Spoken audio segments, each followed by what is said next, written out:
ब्राह्मणों ने कहा ये अच्छी लगी हो या ना लगी, पर ये सत्य है।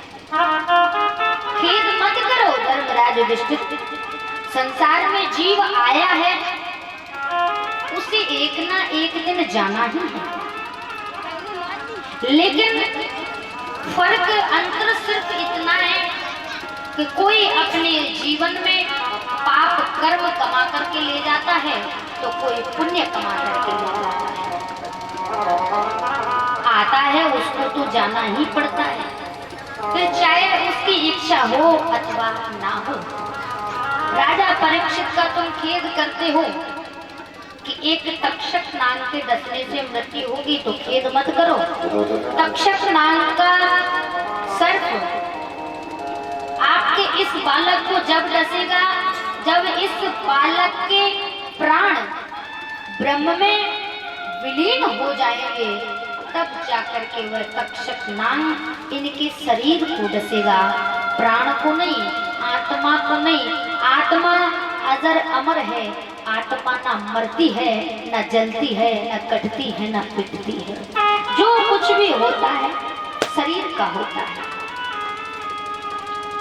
आत्मा वही रहती है, सिर्फ हमारा और आपका शरीर बदल जाता है। आत्मा कभी कहीं नहीं जाती, आत्मा तो अजर अमर अविनाशी है।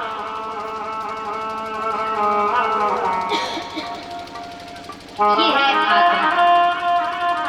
खेद मत करो धर्मराज युधिष्ठिर। इस प्रकार से राजा परीक्षित धीरे धीरे बड़े हुए, नामकरण संस्कार हुआ, जो भी लक्षण थे ब्राह्मणों ने बताए। इस प्रकार से पांचों पांडव राजा परीक्षित को न्याय पाठ राजपाट सौंप करके पांचों पांडव इकट्ठे होकर के मन में विचार करने लगे कि हमने महाभारत के युद्ध में न जाने कौन किसके बाणों से मारा गया, क्योंकि उसमें हमारे पिता भी थे, गुरु भी थे, हमसे बड़े भी थे, हमारे पिता तुल्य थे, हमारे बाबा तुल्य थे, हमारे गुरुजन थे। न जाने कौन किसके बाणों से मारा गया, पाप तो हमसे हो गया है, लेकिन अब इस पाप का पश्चाताप कर लेना चाहिए। इस पाप का पश्चाताप कैसे हो?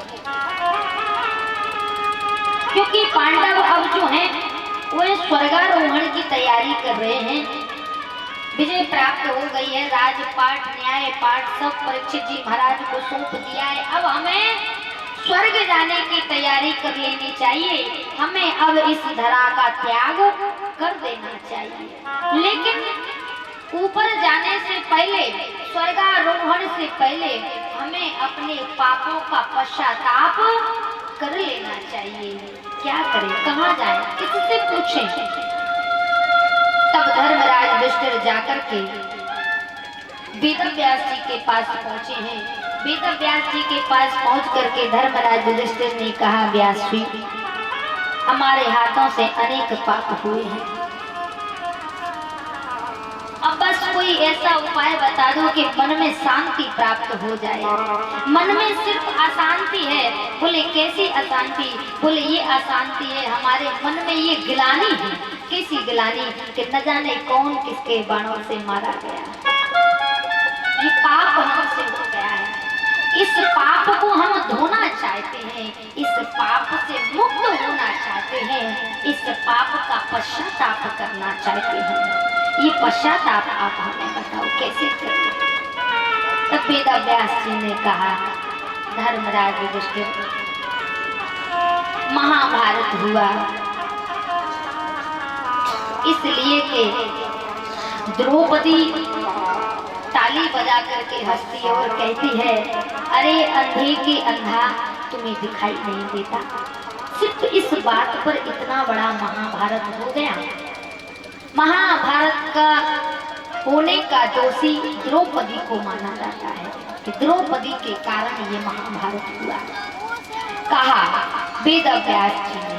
धर्मराज युधिष्ठिर कहते हैं, हे प्रभु पश्चाताप की, ये पाप की ज्वाला हमें जला रही है, पश्चाताप करना है। कोटि जन्म के पाप कमाए और गलत हिमार पार तिन पाए। तब वेद व्यास जी ने कहा, तुम्हारे कोटि जन्मों के पापों का पश्चाताप हो जाएगा, मैं तुम्हें जो उपाय बता रहा हूँ वो उपाय कर लो। बोले क्या? बोले इस जन्म के पाप भी और कोटि जन्मों के पाप भी, कोटि जन्म के पाप कमाए और गलत हिमार पार तिन पाए। धर्मराज युधिष्ठिर अपने चारों भाइयों को साथ लेकर के और तुम साथ में होकर के, साथ में अपनी पत्नी द्रौपदी को लेना, तुम 6 लोग इकट्ठा होकर के हिमालय की यात्रा करो। तुम हिमालय पर जाओ। हिमालय पर क्या है? हिमालय पर बर्फ ही बर्फ है। हिमालय पर व्यक्ति अपने कर्म का फल भोगने के लिए जाता है। जो जैसा कर्म करता है उस बर्फ में गल करके और अपने कर्मों का फल प्राप्त करता है। ये उपाय वेद व्यास जी महाराज धर्मराज युधिष्ठिर को बता रहे हैं। तब वेद व्यास जी महाराज विचार करके कहते हैं, तब ऋषि व्यास विचार के बोले वचन विनीत, जाए हिमारो गलो तुम तब तन होए पुनीत। तब तुम्हारा उद्धार होगा, तब तुम्हारा कल्याण होगा। धर्मराज युधिष्ठिर ने कहा ठीक है, हम जाते हैं। वेद व्यास जी को प्रणाम करके महाराज और अपने चारों भाइयों को साथ में लेकर के धर्मराज युधिष्ठिर, 5वीं है, 6वीं है द्रौपदी, और आज सब एकत्रित होकर के सबसे आगे हैं धर्मराज युधिष्ठिर, पीछे अर्जुन, भीम, नकुल, सहदेव और सबसे पीछे हैं द्रौपदी। हिमालय की यात्रा करने के लिए पहुंचे हैं। जब हिमालय की यात्रा करी है तो सबसे पहले हिमालय पर किसके कर्म का फल किसको प्राप्त हुआ? समझ में आ रहा है आप लोगों को? सबको आ रहा है ना समझ में? आवाज तो जा रही होगी आपके पास सब तक। क्यों मैया आओ? आ रहा है ना समझ में? सबसे पहले 6 में से किसको अपने कर्म का फल प्राप्त हुआ? महाभारत का दोषी द्रौपदी को माना जाता है, तो सबसे पहले द्रौपदी को ही अपने कर्म का फल प्राप्त हुआ। कैसे? हिमालय पर जाते ही उस बर्फ में सबसे पहले द्रौपदी का शरीर गल गया। वहां पर कोई किसी को मारता नहीं है, कोई किसी को जलाता नहीं है, सबके शरीर गल जाते हैं क्योंकि वहां पर बर्फ है। सबसे पहले जाकर के द्रौपदी का शरीर गल गया। द्रौपदी से सबसे ज्यादा प्रेम कौन करता था 5 में से? द्रौपदी बहुत सुंदर थी। द्रौपदी से सबसे ज्यादा प्रेम यदि कोई करता था तो उनमें से भीम ज्यादा करते थे। भीम ने ये प्रतिज्ञा करी थी, कब? जब द्रौपदी के चीर को खींचा जा रहा था, भीम ने कहा, है दुष्ट दुशासन, तू आज हमारी पत्नी के केसों को पकड़ करके खींच रहा है। मैं आज प्रतिज्ञा करता हूँ, समय आने पर तेरे रक्त से द्रौपदी के केसों को धुलाऊंगा, अपनी पत्नी का बदला पूर्ण करूंगा।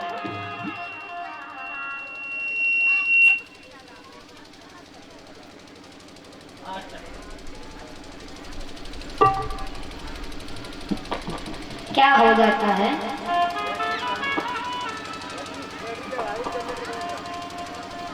सबसे ज्यादा प्रेम यदि कोई करता था तो भीम दादा करते थे।